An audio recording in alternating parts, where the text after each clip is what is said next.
বস, সেদিন এই মেয়েটার জন্য একটা ছেলেকে ছেড়ে দিলেন, আজকে সবাই পুলিশকে ছেড়ে দিলেন। কি হয়েছে আপনার? আপনি সব কিছু ভুলে গেছেন? আপনি কি জানেন না এই পুলিশ অফিসারের জন্য আপনার ভাইয়ের ফাঁসি হবে? হ্যাঁ জানি। জানা সত্ত্বেও আপনি কেন শালাকে ছেড়ে দিলেন? যাকে আমি পাগলের মতন ভালোবাসি, যার চেহারা আমার সব সময় চোখের সামনে ভাসে, তার সামনে আমি তার বাপকে কি করে মারতে পারি বল? সামান্য একটি মেয়ের জন্য দাদার সাথে আপনি বেইমানি করলেন।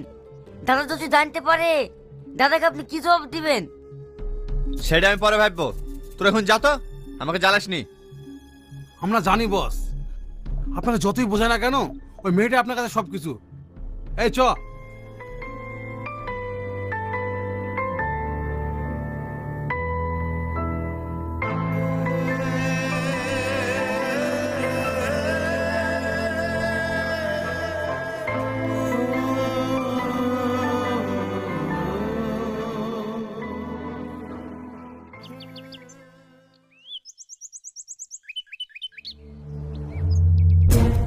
চম্পা দাঁড়া। কেন রে? ওই দেখ সেই গুন্ডাটা যে আমার আব্বাকে মারতে গেছিল। তাতে কি হয়েছে? ওইসব গুন্ডা দেখে ভয় করতে হবে নাকি? চ।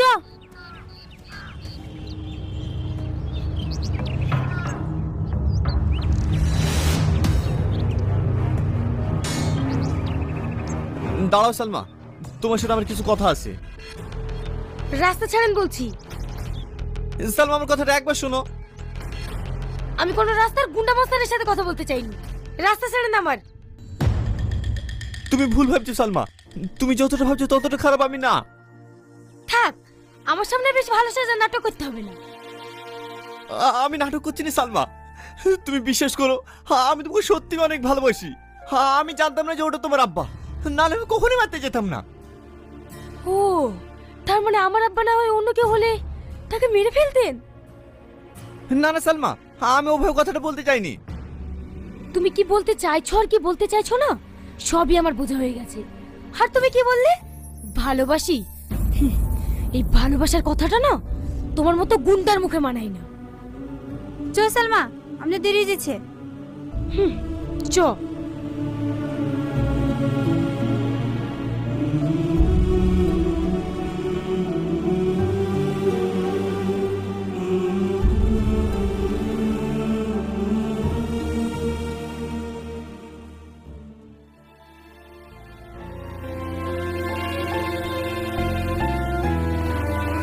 দাদা। কে আপনি? আপনাকে তো চিনতে পারলাম না। আমি আজিজ, আপনার দাদা রুকিল। আপনি এখানে কি করতে এসেছেন? আপনার দাদাই আমাকে পাঠিয়েছে, উনি আপনার সাথে দেখা করতে চান। ঠিক আছে, দাদাকে বলবেন আজ বিকাল আমি দেখা করব।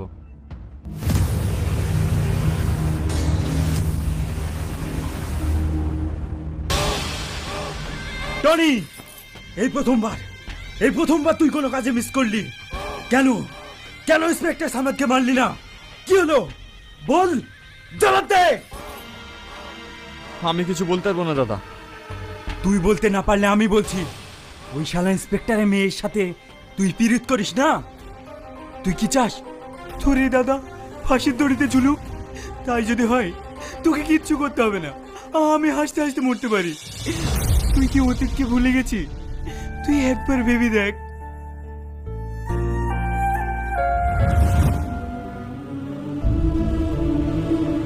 এই বেজন মা, সকাল সকাল আমার দোকানের সামনে কি করিস? সর এখান থেকে, আজকে দিনটাই আমার মাটি হয়ে যাবে। কি হলো বোন, কাকে বকাঝকা করছো? এই যে বেজন মা, জন্মের কোনো ঠিক নেই, সকাল সকাল দোকানের সামনে এসে দাঁড়িয়ে আছে। এসব দোকানের সামনে আসতে দাও, ওখানে মেরে তাড়িয়ে দিতে পারো না? আরে কি করবে, এর ঘৃণা নাই, মারলেও চলে আসে। এইসব ছেলেদের না খাবারে বিষ মিশিয়ে মেরে ফেলা দরকার।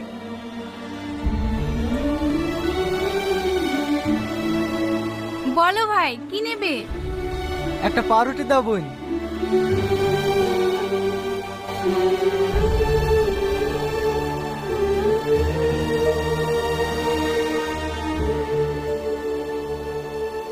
আমাকে একটা পাউরুটি দাও না, আমার খুব খিদে লেগেছে। এই, পাউরুটি খেতে পয়সা লাগে, তোর কাছে পয়সা আছে? যা এখান থেকে। এই এই এই, চুরি করে নিয়ে গেল, ধর ধর ধর।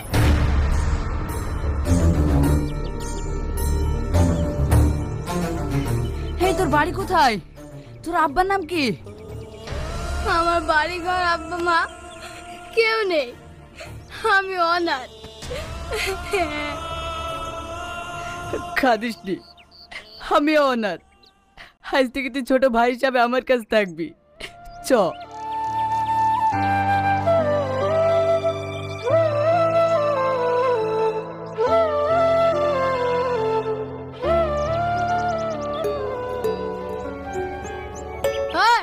দু প্লেট বিরিয়ানি দাও। বিরিয়ানি তো খাবো বলছি, পকেটে টাকা আছে তো? টাকা নাই। টাকা নাই তো এখানে কি হচ্ছে? ফোন এখান থেকে। সুজা আঙুলে ঘি উঠবে না, লে ধর। এই বিরিয়ানি দিবি নাকি তাই বল, নাহলে ভুড়ি ফাঁসি দেবো। বাবারে, এ বাচ্চারা বিস্তরে। হ্যাঁ, এক্ষুনি দিছি।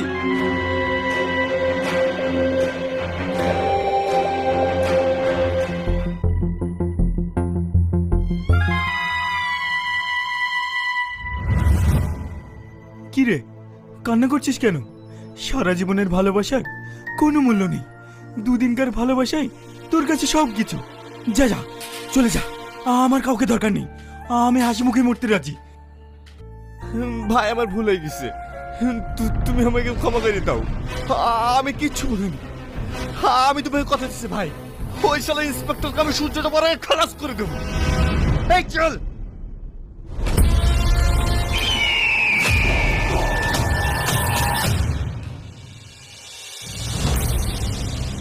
এই শালা ইন্সপেক্টর বেরাই বেরাই শালা। Shut up, mind your language.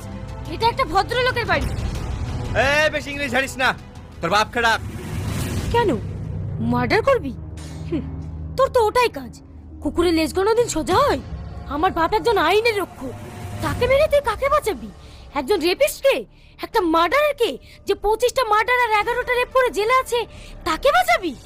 তুই জানিস তোর ভাই যে মাগুলোর বুক খালি করেছে, তারা এখন কত অনাহারে দিন কাটাচ্ছে?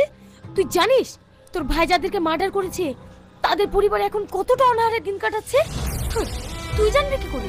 তোর তো মা বোনই নেই, তুই মা বোনের যন্ত্রণা কিভাবে বুঝবি? কি হয়েছে সালমা? ওই দেখ আমার বাবা চলে এসেছে। মার, একজন আইনের রক্ষককে মেরে তোর রেপিস্ট ভাইকে বাঁচা। কি হলো? মার মার।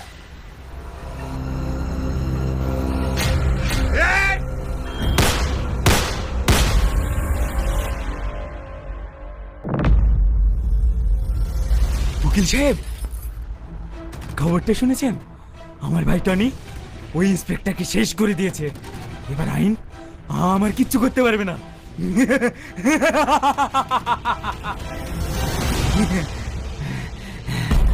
ঠিক বলেছেন, আপনাকে আর বাধা দেওয়ার নাই। আপনি কালকে মুক্তি পেয়ে যাবেন।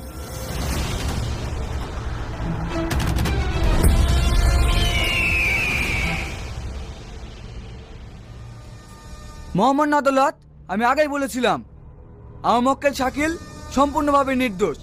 ওকে চক্রান্ত করে ফাঁসানো হয়েছে, তার বিরুদ্ধে কোনো সাক্ষী পাওয়া যায়নি। তাই আপনার কাছে আমার একটা আবেদন, আমার মক্কেলকে বেকসুর খালাস দেওয়া হোক। মিস্টার রোহন, এই বিষয়ে আপনার কিছু বলার আছে? না জজ সাহেব, আমি আমার সাক্ষীকে হাজির করতে পারলাম না। আদালত এই সিদ্ধান্তে পৌঁছেছে যে আসামি শাকিল খান নির্দোষ, তার বিরুদ্ধে কোনো এভিডেন্স পাওয়া যায়নি, তাই তাকে বেকসুর খালাস দে। দাঁড়ান জজ সাহেব, শাকিল খান নির্দোষ না, সে একজন খুনি। তার সব প্রমাণ আমার কাছে।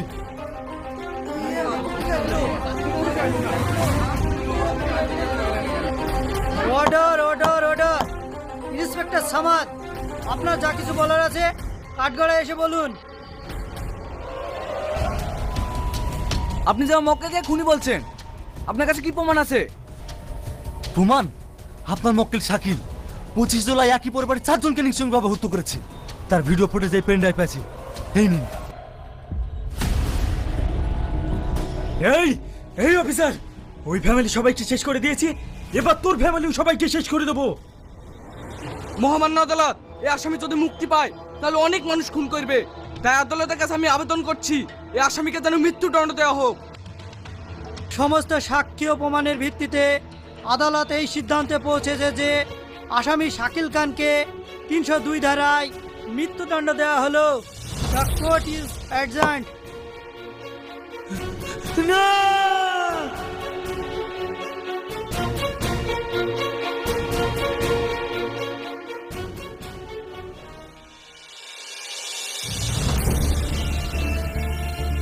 টনি, তুই কাজটা ঠিক করলি নি। তুই আমার সাথে বেইমানি করলি।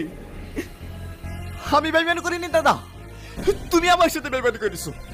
তুমি পারতে আমাকে মানুষের মতো মানুষ তৈরি করতে, কিন্তু না, তুমি আমার হাতে ম্যাশিং তুলি দিয়ে তুমি আমাকে মস্তান তৈরি করেছো। তুই একটা মেয়ের জন্য আমার কথা অমান্য করলি। আমি কোনো মেয়ের জন্য তোমার কথা অমান্য করিনি দাদা। ও একজন সৎ ইন্সপেক্টর, আর তুমি হচ্ছে একজন ক্রিমিনাল। যে 25টা মার্ডার 11টা রেপ করেছে, সে ফাঁসিতে ঝুলবে না তো কে ঝুলবে? টনি, হ্যাঁ দাদা, এই সমাজকে জঞ্জাল মুক্ত করতে গেলে সৎ ইন্সপেক্টর দরকার, তোমার মতো ক্রিমিনাল না। তুমি আমাকে ক্ষমা করে দে দাদা। এই চল।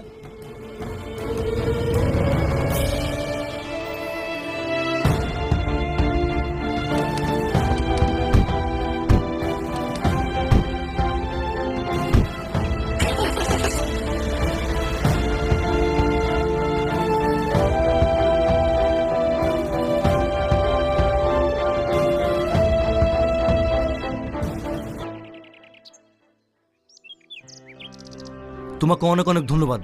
আজ তোমার জন্যই এরকম একটা দাগি ক্রিমিনালকে ফাঁসি দড়িতে ঝোলাতে পেরেছি। এই বুড়ি চল।